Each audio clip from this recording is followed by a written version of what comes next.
Hello viewers, welcome back to my channel. Thumbnail আর title দেখে তো বুঝেই গেছেন যে আজকে আমি কি বিষয়ের ভিডিও করছি। ভিডিওটি প্রথম থেকে শেষ পর্যন্ত মন দিয়ে দেখুন। এটি আমার গোল্ডেন গার্ডেনিয়া বা হলুদ গন্ধরাজ।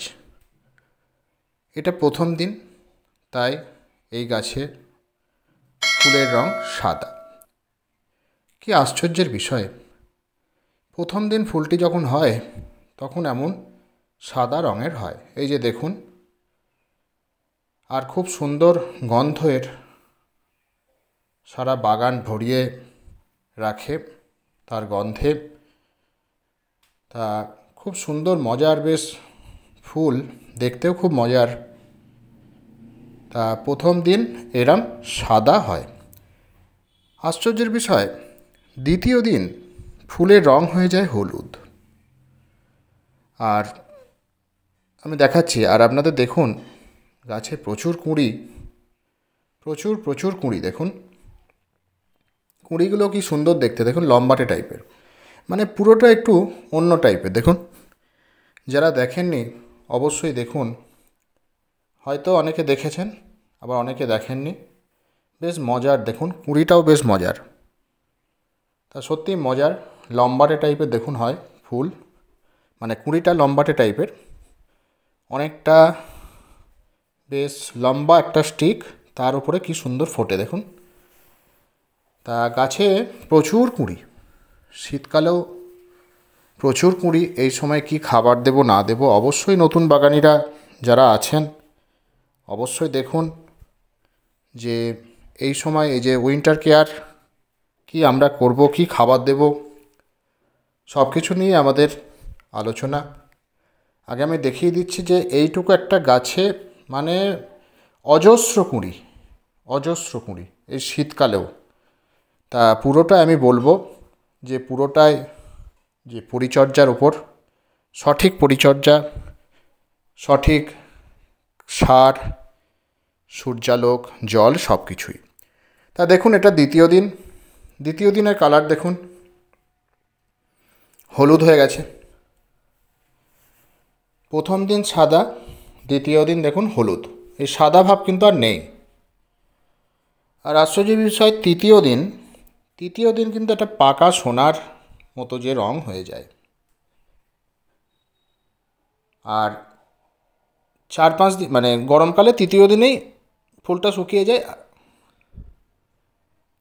আর শীতকালে দেখা যাচ্ছে চতুর্থ দিন কি পঞ্চম দিন গাছে থাকে, তখন আরও একটা পাকা সোনার রঙের হয়ে যায়। এই যে দেখুন পাকা সোনার রং হয়ে গেছে, সাথে আবার নতুন কুঁড়িগুলো আবার ফুটেছে সাদা রঙে। তা বেশ মজাদার এই হলুদ গন্ধরাজ বা গোল্ডেন গার্ডেনিয়া, যেহেতু বা স্বর্ণ গন্ধরাজও বলা হয়, যেহেতু এরা পাকা সোনার মতো রং হয় বলে, সেই জন্য স্বর্ণ গন্ধরাজও একে বলে। তা আপনাদের পুরোটাই দেখালাম আমি। এইবার আমাদের কি পরিচর্যা করতে হবে, মাটি আমাদের নিড়ানির সাহায্যে খুঁড়তে হবে, আর এই আগাছাগুলো তুলে ফেলতে হবে। আমরা আস্তে আস্তে নিড়ানি দিয়ে মাটিটা খুঁড়ে ফেলছি। আপনারাও যাদের আছে এই গাছ, তারা অবশ্যই আপনারা নিড়ানির সাহায্যে এইভাবে মাটিটি খুঁড়ে ফেলুন। আর যেসব আগাছা আছে ছোটোখাটো, সেই সব আগাছা আপনারা হাতে করে তুলে ফেলবেন। তা মাটিটা অবশ্যই আপনাদের মাসে একবার করে এইভাবে খুঁড়তে হবে। নিড়ানির সাহায্যে এইভাবে আপনারা মাসে একবার করে খুঁড়বেন। খুঁড়ে আমরা কী দিচ্ছি এখন, নিমখোল। কেন দিচ্ছি নিমখোল? মাটিটা যাতে ক্ষতিকারক পোকামাকড় থেকে রক্ষা পায়। ছোট ছোট শামুক, ছোট কেঁচো, ছোট কেন্ন, ক্ষতিকারক জীবাণু থেকে রক্ষা পাবে টবের মাটি। সেই জন্য আমরা নিমখোল ছড়িয়ে দিলাম। এই নিমখোলও মাসে একবার করে দেয়া দরকার। এইবার আমরা যে খাবারটি ব্যবহার করছি, 3 থেকে 4 চামচ হচ্ছে সর্ষের গুঁড়ো খোল, 2 চামচ হাড় গুঁড়ো আর 2 চামচ কলার খোসার ডাস্ট। 3টে উপাদান আছে এখানে। এটা সম্পূর্ণ জৈব। এই খাবারটা আমরা মাটির সাহায্যে মালচিং করে দিচ্ছি। নতুন বাগানিরা দেখুন, সম্পূর্ণ মাটিতে আমরা চামচের সাহায্যে এই জৈব সারটি আমরা দিয়ে দিচ্ছি। গাছের অমৃত সর্ষের খোল। সর্ষের খোল থেকে গাছ অনেক কিছু উপাদানই পায়। আর হাড় গুঁড়ো থেকে গাছ পায় ফসফেট, আর কলার খোসা থেকে গাছ পটাশিয়াম পায়। তা এটা আমরা নিড়ানির সাহায্যে মাটিটাকে মালচিং করে দিচ্ছি। আগের দিন আমার জল দেওয়া ছিল। আমি বলি, যখন আমরা খাবার ব্যবহার করব তখন আগের দিন যেন মাটিটা ভিজে থাকে। এমনকি খাবার দেওয়ার দিনও আমাদের জল দিয়ে দিতে হবে। আমার এবার জল দিচ্ছি আমি টবের মাটিতে।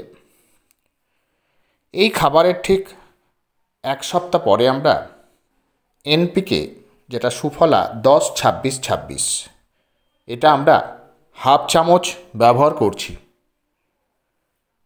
এটা কি হবে, গাছ ফসফেট আর পটাশিয়াম 26% করে পাবে, আর 10% পাবে হচ্ছে নাইট্রোজেন। এখন যেহেতু কুঁড়ি আছে গাছে, প্রচুর ফুল ফুটছে, এখন ফসফেট আর পটাশিয়ামের চাহিদাটা বেশি থাকে। সেই জন্য আমরা এই রাসায়নিক সারটি ব্যবহার করছি। কুঁড়িগুলো খুব সুন্দর ফুটবে, ফুলের সাইজ খুব ভালো হবে, ফুলের কালার খুব ভালো হবে। সেই জন্য এই খাবার আমরা ব্যবহার করলাম। যারা ব্যবহার করতে চাইবেন না, অসুবিধা নেই, আপনারা পুরোটাই জৈবর উপর করুন। তবে ব্যবহার করলে কি হবে, গাছে এই শীতকালে প্রত্যেকটা কুঁড়ি খুব সুন্দরভাবে ফুটে যাবে। দেখুন কি সুন্দর লাগছে, সাদার সাথে একদম স্বর্ণের যে রং, সাদাটা নতুন আজ ফুটেছে, আর স্বর্ণের রংটা তৃতীয় দিন। হালকা সকালের সূর্যালোকে তো খুব সুন্দর দেখতে লাগছে। তা যাই হোক, এই খাবারটাই আমাদের শীতের পরিচর্যায় আমরা দিলাম।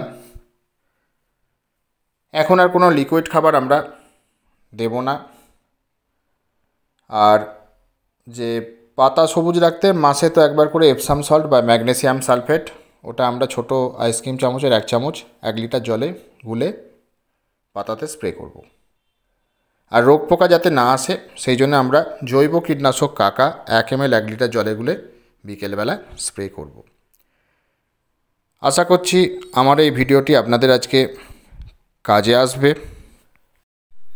যদি ভিডিওটি ভালো লেগে থাকে অবশ্যই লাইক করুন, বন্ধুদের সাথে ভিডিওটি বেশি পরিমাণে শেয়ার করুন, কিছু জানতে আমায় অবশ্যই কমেন্ট করুন।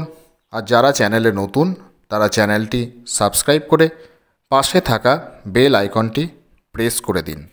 Thank you.